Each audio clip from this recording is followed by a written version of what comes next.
Una delegación del Comité Ejecutivo del World Foundry Organization, compuesta por una treintena de miembros de 14 países del mundo, China, India, Estados Unidos, Corea, Japón, Turquía, Reino Unido, Alemania, Polonia, República Checa, Noruega, etc.,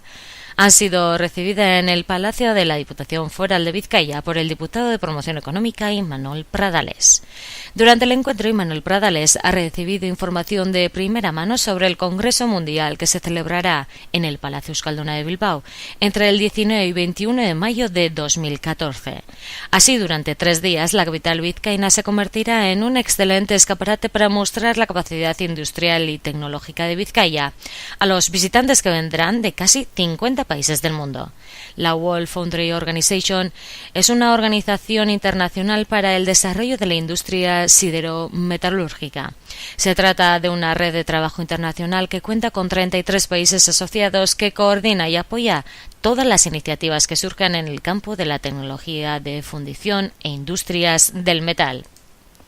El diputado de Promoción Económica, Imanol Pradales, ha celebrado la elección de Bilbao Vizcaya como sede de un evento internacional de tal magnitud que supone para las empresas sidero-metalúrgicas de Vizcaya una gran oportunidad.